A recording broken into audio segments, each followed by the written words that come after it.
कक्षा 10वीं पद नंबर 2। प्रस्तुत पद कृष्ण काव्यधारा के सर्वश्रेष्ठ कवि सूरदास द्वारा रचित सुरसागर से उद्धव संदेश में संकलित बर्मर गीत से लिया गया है।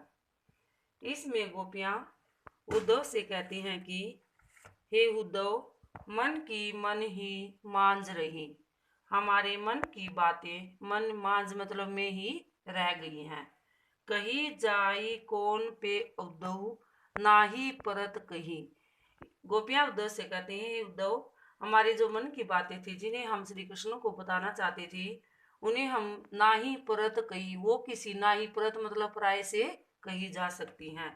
अवधि आधार आस आवन की, तन मन बिथा सही। गोपियां कहती हैं श्री कृष्ण के आने की अवधि को आधार मानकर हमने तन और मन से बिथा मतलब दुख सहे हैं। अब इन जोग संदेशनी सुनी सुनी विरहनी विरह दही।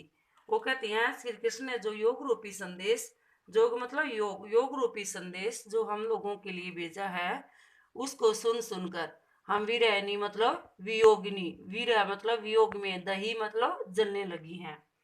चाहती होती गुहार जीतीते।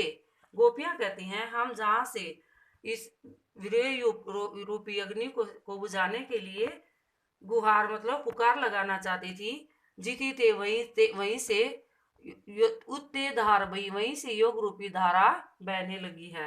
अंत में सुदास जी कहती हैं कि गोपियां कहती हैं अब धीर धरी क्यों, अब हम धैर्य को धारण भी नहीं कर सकती, मर्यादा न लही, क्योंकि हमने श्री कृष्ण के प्रेम में अपनी मान मर्यादा को भी छोड़ दिया है।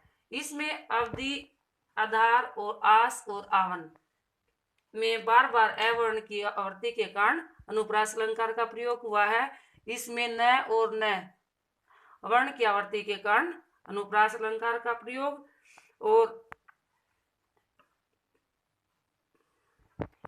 और सुनी सुनी में एक शब्द एक ही स्थान पर जब दो बार आता है तो पुनरुक्ति प्रकाश अलंकार का प्रयोग किया गया है।